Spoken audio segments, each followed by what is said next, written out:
ओम नमः सिद्धेभ्य। ओम नमः सिद्धेभ्य। ओम नमः सिद्धेभ्य। ओम जय जय जय। नमोस्तु नमोस्तु नमोस्तु। नमो अर्यन्ताणं नमो सेदाणं नमो ऐनियाणं नमो वजायाणं नमो लोये सवसाणं। मंगलम भगवान वीरो मंगलम गौतमो गणी मंगलम कुंद कुंदारो जैन धर्मोस्तु मंगलम सर्वमंगलम मांगल्यम सर्वकल्याणकारकम प्रदानम सर्वधर्माणां जैनम जयतो शासनम जैनम जयतो शासनम। बोलिए जिनवाणी मात की जय हो। बोलिए सरस्वती मात की जय हो।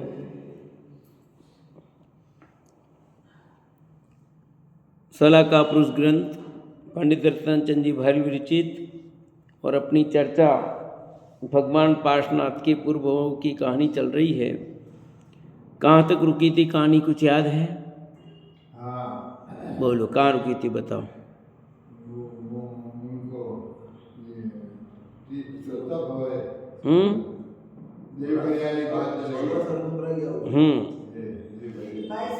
बाईस सागर की आयु उन्होंने भी पाई, इनको भी पाई, और फिर ये 7वें नरक में चले गए। 6ठे नरक में 22 सागर थी, फिर 7वें नरक में गए ना। 7वें में 33 सागर की आयु।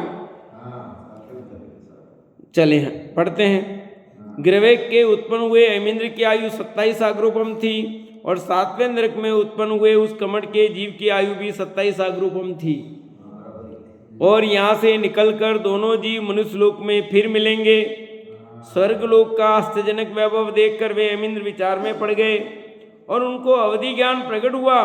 उन्होंने अपना पूर्व जान लिया, इससे धर्म की अतिशय महिमा आई। ऐमिंद्र स्वर्ग से निकलकर मरुभूति का जीव तो अयोध्या नगरी में राजकुमार आनंद कुमार के रूप में अवतरित हुआ, और कमट का जीव मरकर नरक से निकलकर क्रूर सिंह हुआ। अब सिंह हो गया, और ये क्या हो गए? अयोध्या नगरी में राजकुमार आनंद हो गए। राजकुमार आनंद स्वयं आत्मानंद का अनुभव करते थे और दूसरों को भी आनंद देते थे। बड़े होने पर वे महामंडलिक राजा हुए। 8000 राजा उनके अधिकार में थे। इतने महान राजा होने पर भी वे धर्म को नहीं भूले थे। वे धर्मात्माओं का सम्मान और विद्वानों का आदर करते थे। उनके शासन में अयोध्या की प्रजा सर्व प्रकार से सुखी थी। किसके? आनंद राजा। कौन? पार्श्वनाथ भगवान का जी। चक्रवर्ती भी बने ये पहले, और अभी भी मांडलिक राजा बने हैं 8000 राजाओं के ऊपर। फाल्गुन मास में बसंत ऋतु आई। उद्यान सुंदर पुष्पों से खिल उठे।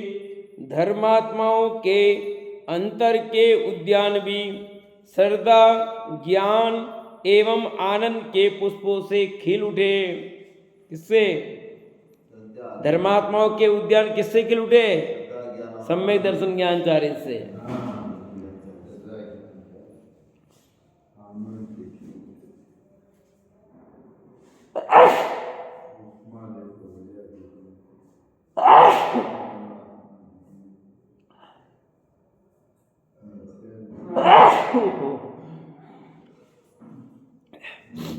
आनंद महाराज राज्यसभा में बैठे थे और धर्म चर्चा द्वारा सबको आनंदित कर रहे थे। इतने में मंत्री ने आकर कहा, हे महाराज, कल से अष्टानी का पर्व प्रारंभ हो रहा है, इसलिए 8 दिन तक जिन मंदिर में नंदीश्वर पूजा का आयोजन किया है आप भी इस उत्सव में पधार कर नंदीश्वर जिनालय की पूजा करें। कौन सा पर्व प्रारंभ होने वाला भी? कितने दिन और बाकी है? 29 तारीख से चालू है ना। और इधर भी ये अष्टानी का पर्व की सूचना दे दे। अष्टानी का पर्व का मंगल उत्सव चल रहा था। उन्हीं दिनों विपुलमती नाम के एक मुनिराज जिन मंदिर में आए। एक तो भगवान की पूजा का उत्सव और उसी में मुनिराज का आगमन। इसमें सारे नगर में हर्ष छा गया। राजा एवं प्रजा सबने भक्ति भाव सहित मुनिराज के दर्शन किए। विरागी मुनिराज ने कहा, हे भवि जीवो, यह आत्मा ही स्वयं ज्ञान एवं सुखरूप है, इसे पहचानो। संपूर्ण जगत में घूम फिर कर देखा, परंतु आत्मा के अतिरिक्त कहीं अन्यत्र सुख दिखाई नहीं दिया। आत्मा का सुख आत्मा में ही है, वह बाहर ढूंढने से नहीं मिलेगा। आत्मा को जानने से ही आत्म सुख की प्राप्ति होती है। जिन शासन में अरहंत भगवान ने ऐसा कहा है कि पूजा व्रतादि के शुभ राग से पुण्य बन होता है और मोह रहित जो वितराग भाव है वह धर्म है, उसके द्वारा मोक्ष की प्राप्ति होती है। तो विपुलमती मुनिराज ने उपदेश दिया। क्या उपदेश दिया? भव्य जीवों को उपदेश दे रहे हैं। पहली बात तो कि ये आत्मा स्वयं ज्ञानम सुख स्वरूप है। आत्मा कैसा है? कि मैं ज्ञान स्वरूप हूँ, सुख स्वरूप हूँ। सुख कहाँ ढूंढना मुझे? बाहर सुख है ही नहीं, और ढूंढ कहाँ रहा हूँ मैं? बाहर। सुख कहाँ है? ढूंढ कहाँ रहा हूँ? तो जहाँ नहीं है वहाँ मिलेगा। आपकी कोई चीज गुम जाए, कहाँ मिलेगी? जहाँ होगी वही मिलेगी। अब दूसरी जगह सब जगह ढूंढते हैं, पता कि यहाँ नहीं रखी तो भी वहां देखते नहीं थे, कदाचित रख दी हो। फ्रिज में चाबी नहीं रखी होगी तो ही फ्रिज में भी देख लेते हैं। कुछ चीज ऐसी होती ना, सब जगह ढूंढ ली और फिर देख, अरे यार ये तो पड़ी नहीं, मैं कहाँ। ऐसा होता नहीं होता है। तो चीज तो यही है ना, और ढूंढ कहाँ रहा है? अपने कहावत है, काक में छोरा गांव में ढिंडोरा, वो वाली बात है। इसे पहचानो। संपूर्ण जगत में घूम फिर कर देखा, परंतु आत्मा के अतिरिक्त कहीं अन्यत्र सुख दिखाई नहीं दिया। सारा जगत घूम फिर के देखा कर, पर कहीं सुख। और अपन तो रोज देव शास्त्र गुरु की पूजन में, केवल रवि किरणों में की जयमाला में बोलते हैं, पहली 2 लाइनें यही है। क्या बोलते हैं? भवन में, सब बोलो एक साथ। बर बर देखा मृग सम मृग तृष्णा के पीछे, मुझको न मिली सुख की रेखा। रोज बोलते कि नहीं बोलते हैं? जिस समय जिस दिन पूजा करते हो, सप्ताह में एक बार तो करते ही हो, रोज बोलते हो, परंतु मानते अपन फिर भी हम सुख कहीं और ही ढूंढ रहे हैं। कोई फटाकों में सुख ढूंढ रहा है फोड़ करके, कर रहे कि नहीं कर रहे? इतने बम गोड़े फोड़ रहे हैं जिससे स्वयं को नुकसान हो रहा है, स्वयं के शरीर में नुकसान हो रहा है। इतना बारूद जा रहा तो भी लगता है कि सुख हो रहा है।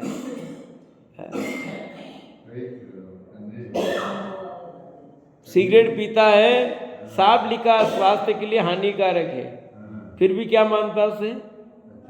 सुख मान रहा है। ये तो जगत की स्थिति है ना।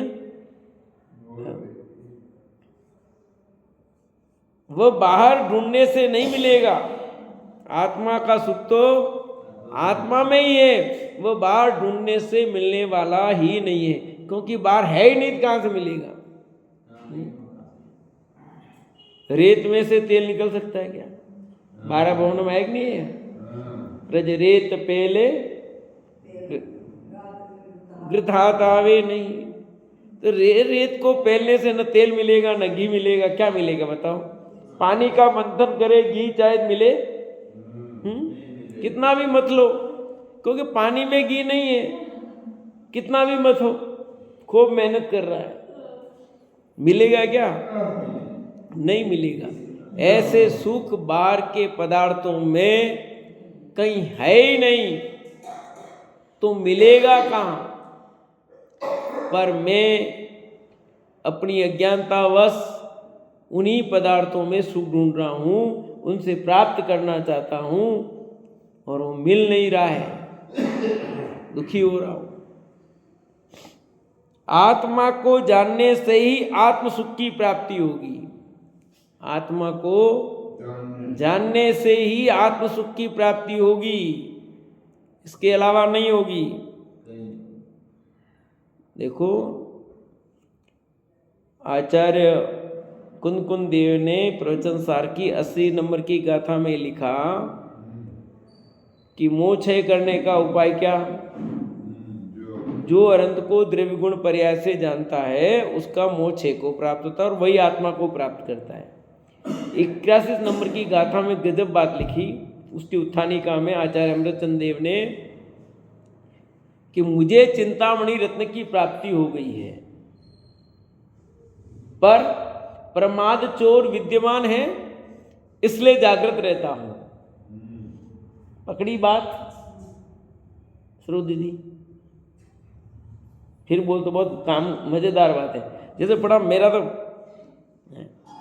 क्या लिखा कि मुझे चिंतामणि रत्न की प्राप्ति हो गई है, पर प्रमाद चोर विद्यमान है।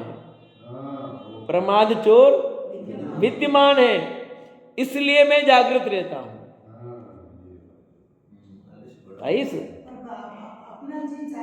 81 नंबर की गाथा की उत्तानिका में आचार्य अमृतचंद देवी लिखते हैं,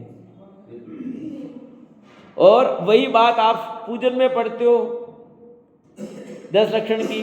विषे चोर बो फिरत है, संयम रतन संभाल। आया कि नहीं आया? वो तुरंत पढ़ रहे थे, ये जैसे पढ़ा, क्या गजब की बात लिखी है। देखो, आचार्य कुंद ने, पंडित जी ने, आचार्य कुंद ने लिखी, उसकी उत्थानिका में आचार्य अमृतचंद देवी लिखते हैं कि चिंतामणि रत्न क्या है कि सम्यक दर्शन, सम्यक ज्ञान, सम्यक चारित्र, ये चिंतामणि रत्न है। आत्मिक सुख प्राप्त हो गया, सम्यक दर्शन, सम्यक ज्ञान, सम्यक चारित्र, ये चिंतामणि रत्न है। ये चिंतामणि रत्न प्राप्त हो गया, पर अभी भी क्या है? प्रमाद चोर विद्यमान है। 3 कसाय चौकड़ी का भाव हुआ, एक बाकी अभी तो, और फिर अभी तो पूरा काम होना नहीं है। हाँ, तो कहते हैं कि प्रमाद चोर विद्यमान है, इसलिए जागृत रहना पड़ता है। नहीं तो जरा सी झपकी ले ली, नींद ले लेंगे, नींद ले मतलब जागृत रहना मतलब अलर्ट रहते हैं। असावधानी की नहीं कि प्रमाद चोर प्रवेश करेगा, गुण स्थान नीचे गिर जाएंगे। है क्यों पिछली रहने का आसन करें? इसीलिए करते हैं कि उनके पास रत्न पड़ा है, संयम रत्न पड़ा है, हाँ, चिंतामणि रत्न पड़ा हुआ है। जिन शासन में अरहंत भगवान ने ऐसा कहा है कि पूजा व्रतादि के शुभ राग से पुण्य बंद होता है। क्या होता है? कि शुभ राग से पुण्य बंद होता है, और मोह रहित जो वितराग भाव है वह धर्म है, उसके द्वारा मोक्ष की प्राप्ति होती है। मोह रहित जो वितराग भाव है ना, वो धर्म है, और उससे ही मोक्ष की प्राप्ति होगी। शुभ भावों से मोक्ष की प्राप्ति नहीं होती। शुभ भाव तो खूब किए जीव ने, नवग्रह तक गया, ऐसे शुभ भाव किए इतने उच्च कोटि के, क्या उत्कृष्ट, इतने शुभ परिणाम भी कर लिए जीव ने, तो भी उससे कार्य नहीं होगा। मोक्ष की प्राप्ति के लिए तो शुद्ध भाव की जरूरत है। अशुभ भाव और शुभ भाव से मोक्ष की प्राप्ति नहीं होती। शुद्ध भावों से होती है। पुनश्च मुनिराज ने कहा, फिर महाराज ने कहा, समझाया, और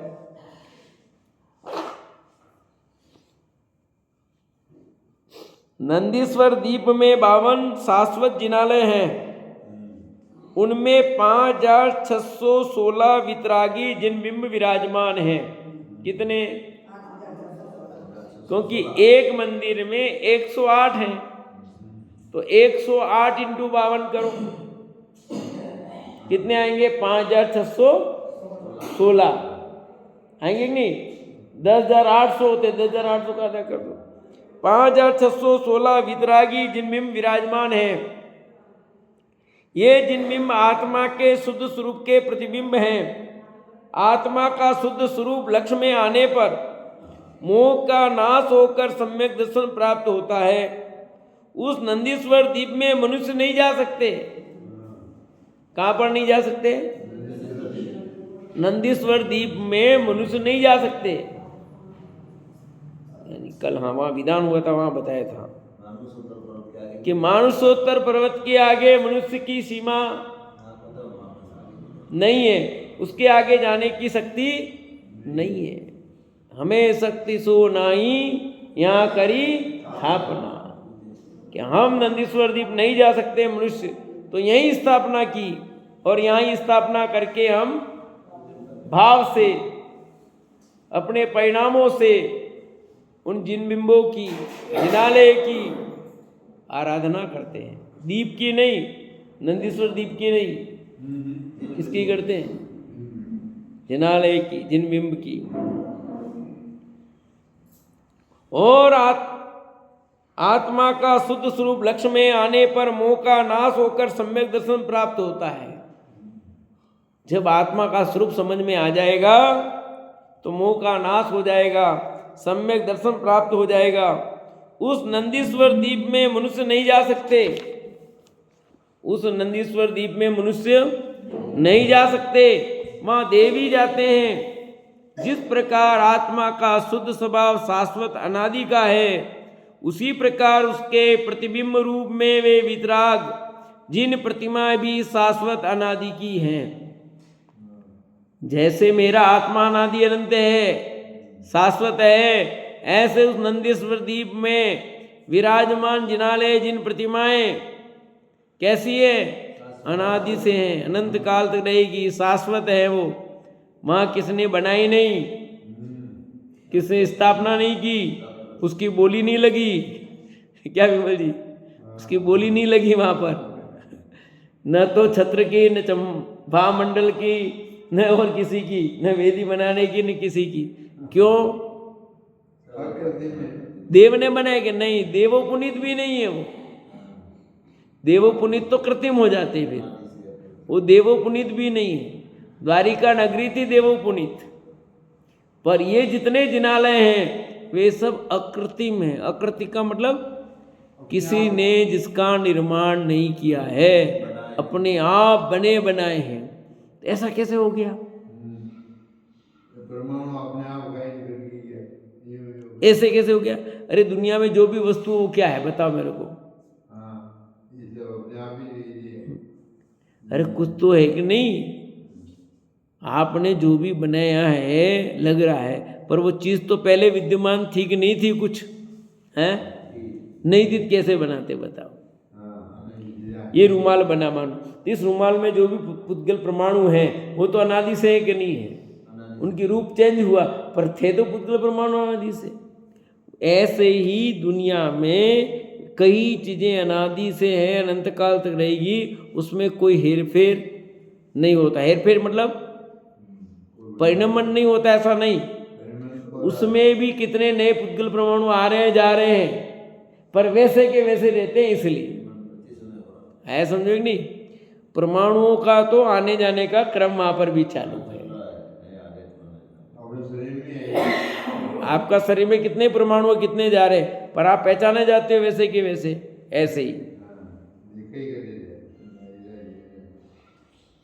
भले वे अचेतन हो, कौन? वे जिन मंदिर जिन प्रतिमा अचेतन है, किंतु चैतन्य गुणों के स्मरण का निमित्त है, परंतु उनको चैतन्य जीव स्मरण करते हैं।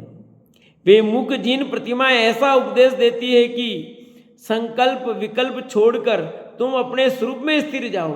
इतनी सुंदर जिन बिंब है कि वे मानो ऐसा मौन मुख उपदेश दे रहे हैं कि क्या कह रही है वे प्रतिमाएं कि तुम संकल्प विकल्प छोड़कर अपने में ही स्थिर हो जाओ भैया।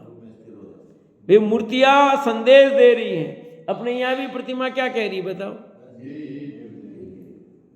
अपने में चले जाओ। अपन जोर से पूजा करें तो सुनेंगे, और धीरे से बोलेंगे, मन में बोलेंगे तो नहीं सुनेंगे क्या? कुछ नहीं है? या धीरे से बोलेंगे तो सुनेंगे, जोर से बोलेंगे तो नहीं सुनेंगे, ऐसा है। अरे तुम क्या क्या बोलने वालों उनको तो पहले ही पता है। कितनी पूजा करोगे, कैसे करोगे, क्या करोगे, सब उनको पता है, ऑलरेडी पता है। वे मुख जिन प्रतिमाएं ऐसा उपदेश देती है कि संकल्प विकल्प छोड़कर तुम अपने स्वरूप में स्थिर हो जाओ। जिस प्रकार चिंतामणि के चिंतन द्वारा इच्छित वस्तु की प्राप्ति होती है, उसी प्रकार तुम जिस रूप में प्रभु का ध्यान करोगे उस स्वरूप तुम होंगे। अरे जिन देव के प्रति भक्ति नहीं है वह तो संसार समुद्र के विषय कसाय रूपी मगर के मुख में ही पड़ा है कि नहीं आया? ये देखो चिंतामणि की बात। जिस प्रकार चिंतामणि के चिंतन द्वारा इच्छित वस्तु की प्राप्ति होती है, और अभी मैंने आपको आचार्य अमृतचंद देव का उदाहरण देकर के बताया कि हमें तो चिंतामणि रत्न की प्राप्ति हो गई है, पर प्रमाद रूपी चोर विद्यमान है, इसलिए हम जागृत रहते हैं। तो ये चिंतामणि रत्न जिसके पास हो तो जो इच्छित चीज चाहिए वो मिल जाती है। ऐसे यहाँ सम्यक दर्शन, सम्यक ज्ञान, सम्यक चार रूपी चिंतामणि रत्न मिल गया तो उनका काम हो जाएगा कि नहीं हो जाएगा? ऐसे यहाँ लिख रहे हैं, इच्छित वस्तु के उसी प्रकार तुम जिस रूप में प्रभु का ध्यान करोगे उस रूप में लाभ होगा। आप प्रभु का ध्यान किस रूप में करोगे, जैसा करोगे वैसा फल मिलेगा। जिसे जिन देव के प्रति भक्ति नहीं है वह तो संसार समुद्र के विषय कसाय रूपी मगर के मुख में ही पड़ा है। किसके मुख में पड़ा है? मगर ने पूरा का पूरा निगल लिया था ना। कमट का जीव मगर बना था और पार्श्वनाथ का जीव यानी मरुबुद्धि का जीव मुनिराज था, तो पूरा का पूरा निकल गया कि नहीं गया? वो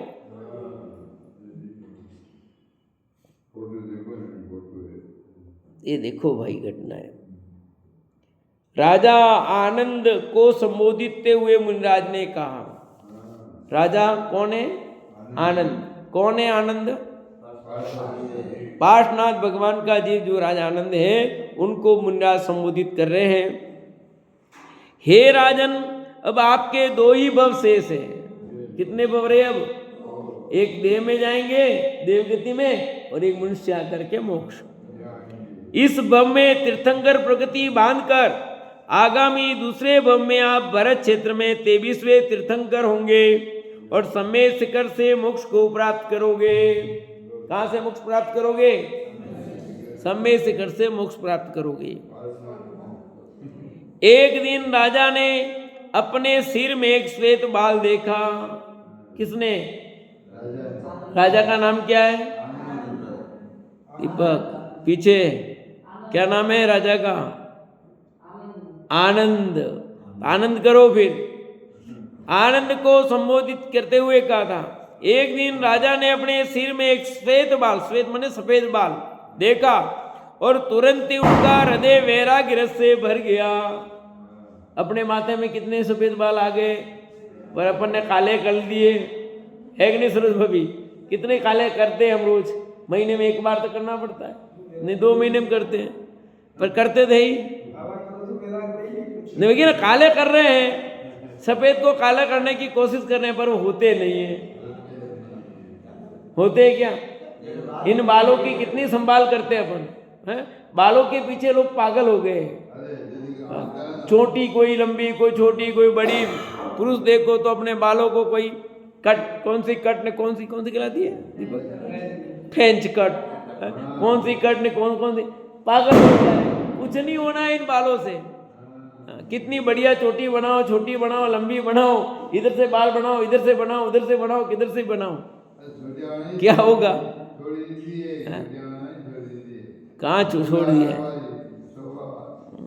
ये क्या कह रहे भैया, एक सफेद बाल देखा, एक सफेद बाल खाली, और अपन इतने सफेद बाल देख रहे हैं अपने शरीर पे। वही क्या ना होगा, हो ही गया है कि बाकी ठीक है, अपन काले कर रहे हैं, बाकी तो हो ही गए हैं ना। कच्ची उम्र में हो रहे हैं अब तो सफेद बाल, चक्कर ये पड़ गया ना। और तुरंत ही उनको हृदय वैराग्य रस से भर गया। अरे ये श्वेत बाल मृत्यु का संदेश लेकर आया है, यानी बाल सफेद हो रहे हैं तो समझ लेना अब तुम्हारी आयु किस ओर होने वाली है। इसलिए अब मुझे आत्म कल्याण में क्षण भर का भी विलंब नहीं करना चाहिए। ऐसा दृढ़ निश्चय पूर्वक वे आनंद महाराजा वैराग्य भावना का चिंतन करने लगे और सागर दत्त मुनि के समीप मुनि दीक्षा ग्रहण की। किसके समीप? सागर दत्त मुनिराज के सामने उन्होंने दीक्षा ले ली। मुनि होकर शुद्धोपयोग द्वारा आत्म ध्यान में एकाग्र हुए और अतीन्द्रिय आनंद के सागर में निमग्न हो गए। अनेक रिद्धियां भी उनके प्रकट हुई, परंतु उनका लक्ष्य तो चेतन रिद्धि पर ही था। कौन सी रिद्धि पर था? ये बाहर की कितनी सारी रिद्धियां, 64 रिद्धियां होती है ना, उन्हें कितनी रिद्धियां प्राप्त हो गई, पर उन्हें इन रिद्धियों से क्या लेना देना, उन्हें तो चेतन रिद्धि से मतलब था। आर्त ध्यान तथा रौद्र ध्यान का तो उनके अभाव था। वे तो धर्म ध्यान में एकाग्र रहते थे और कभी कभी शुक्ल ध्यान भी जाते थे। आर्त रौद्र ध्यान खत्म हो गए, धर्म ध्यान और शुक्ल ध्यान। वे मुनिराज बारंबार शुद्धोपयोग रूपी जल द्वारा चारित्र वृक्ष का सिंचन करते थे। किसका? चारित्र वृक्ष का सिंचन करते थे। ऐसे मुनिराज ने दर्शन विशुद्धि से लेकर रत्नत्रय धर्म के प्रति परम वात्सल्य तक की 16 भावनाओं द्वारा तीर्थंकर प्रगति का प्रयत्न किया। श्रीपुर पहुंचने में अब एक ही भव बीच में शेष बचा था। अब मुक्तिपुरी जाने के बीच में एक भव और रह गया है, ये तो है ही, पर इसके अलावा बीच में एक भव और है देव पर्याय का। बस अगले भव में तो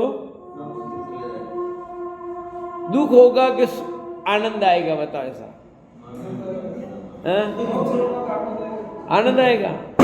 सच सही पूछ के बताओ, अंदर से पूछ के बताओ, आनंद आएगा? क्या होगा? कुछ नहीं करना। अब तो अभी तो इतना सारा काम करते थे, अब तो अगले भाई एक बवीरा, फिर तो कुछ करने को ही नहीं मिलेगा।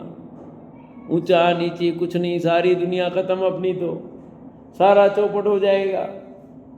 अरे जिसको इस प्रकार की चिंता होती है उसे समय दर्शन भी नहीं होता, समझाया? उन्हें तो मोक्ष की बात तो दूर रही, जिसको इस प्रकार का विकल्प होता है उसे तो समय दर्शन भी नहीं होगा। जिनको इन सब से नफरत होगी, नफरत मतलब इन सब से उदासीनता हो गई, उन्हें मोक्ष की प्राप्ति होगी। जिनको जगत के पदार्थ पर ही लगते हैं, सपने में भी अपने नहीं लगते, अपने इच्छित नहीं होते, अपने सब इन सब के प्रति जिसका मोह टूट गया है उसे मोक्ष की प्राप्ति होगी। जिसको रंच मात्र भी चाह रह जाए, रंच मात्र भी चाह, भगवान नहीं बन सकता। वो वितरागता ही नहीं मिलती, अरंत नहीं बन सकता। सिद्ध बनने की बात तो बाद मेरी, पहले अरंत बनना पड़ता है। एक रंच मात्र भी छोटी सी भी चाह रह जाए तो इसलिए उदासीन वृत्ति हो जाती है।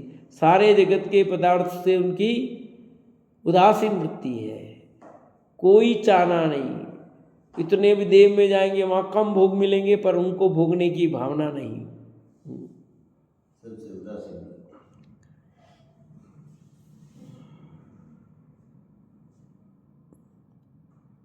अनेक रिद्धियां भी उनके प्रकट हुई, परंतु उनका लक्ष्य तो चेतन रिद्धि पर ही था।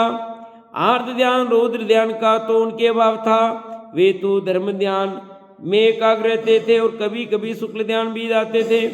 वे मुनिराज बारंबार शुद्धोपयोग रूपी जल द्वारा चारित्र वृक्ष का सिंचन करते थे। ऐसे मुनिराज ने दर्शन विदुषी लेकर रत्नात्रय धर्म के प्रति परम वासल तक की 16 भावनाओं द्वारा तीर्थंकर प्रकृति का बंध किया।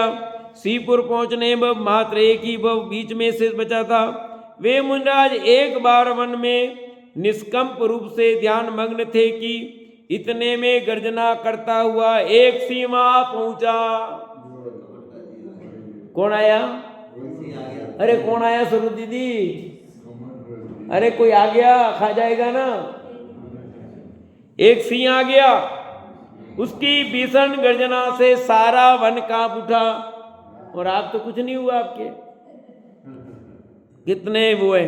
वन के पशु पक्षी भयभीत होकर इधर उधर भागने लगे। छलांगों मारता हुआ वह सिंह वन में स्वतंत्र विचरता था। वह सिंह दूसरा को और कोई नहीं था किंतु कमट का ही जीव था। वो सिंह कौन था जो आया? वो कमट का जीव था। ध्यानस्थ मुनि पर उनकी दृष्टि पड़ते उसने क्रोध से गर्जना की और मुनिराज की ओर दौड़ा। मुनिराज किंचित मात्र भी भयभीत नहीं हुए। वे तो निर्भय रूप से अपने ध्यान में लीन थे। सिंह ने छलांग मारकर उनका गला दबोच लिया और पंजों से शरीर को फाड़ कर खाने लगा। कौन? किसको? मुनिराज को, सगे भाई को, पूर्व का सगा भाई। देखो बेर चल रहा है कितने समय का? सूरज भाभी कितने समय का? क्या 8 भव बेर चला है, ये भी 6ठा भव है। समझ लो। अब क्या कर रहे हैं? पार्श्वनाथ का जीव कुछ कह रहा है पर वो बराबर हमला कर रहा है। 3 बार मुनिराज बने, तीसरी बार हो गया ना मुनिराज का, और तीनों बार एक बार इधर बन करके एक बार। अब देख लो आप, अब क्या करना है ऐसे व्यक्ति का? जिया जी क्या करें? सजा देख नहीं दे? पार्श्वनाथ ने सजा देनी देती नहीं पार्श्वनाथ को। इतनी रिद्या थी, उनको रोकने में क्या देर लगती थी उस शेर को? खाली एक आंख में ही वो शेर तो कहीं चला जाता। हाँ, अनेक रिद्या थी, उनको तो पता है। और ये इससे मौत होगी ये भी पता है।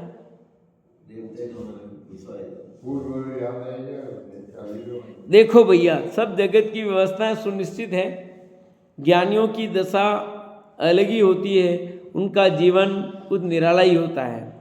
पता होने पर भी वो जानते हैं कि कुछ परिवर्तन तो संभव नहीं है हमारे हाथ में। कमट को कहाँ पता है? कमट को नहीं कहा, मुनिराज को पूछा उन्होंने। कमट तो पता लग रहा, बेर लग रहा है उसको, तो पता तभी तो खा रहा मेरा बेरी है ये।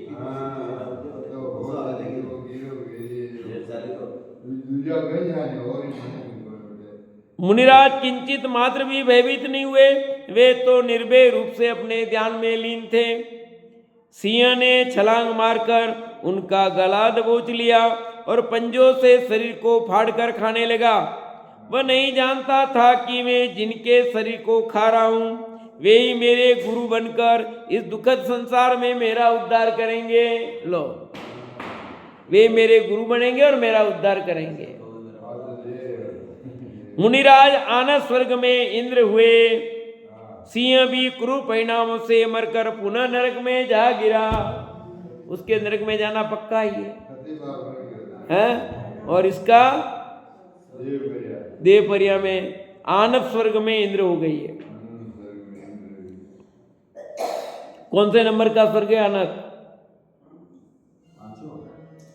का 5वां आनंद? कौन से नंबर का है? 16वां कौन सा है?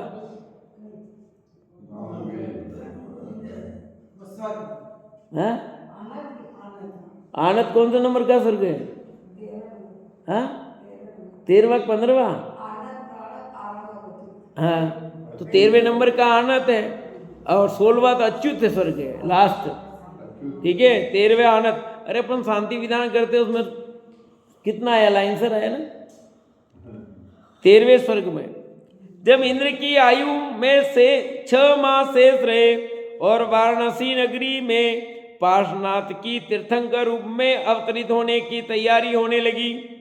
23वें तीर्थंकर पार्श्वनाथ प्रभु के अवतरण का समय आ चुका था। राजभवन के प्रांगण में आकाश से करोड़ों रत्नों की वर्षा होने लगी। 15 मास तक वह रत्नों की वृष्टि होती रही। आ गया समय, सब भव पार हो गए हैं, अब अंतिम भव की ओर आ गए हैं, मोक्ष की तैयारी करो अब। ठीक है, तो यही कथा यहाँ लेते हैं, शेष चर्चा अपन आगे करेंगे और अभी यही विराम देते हैं। सूचना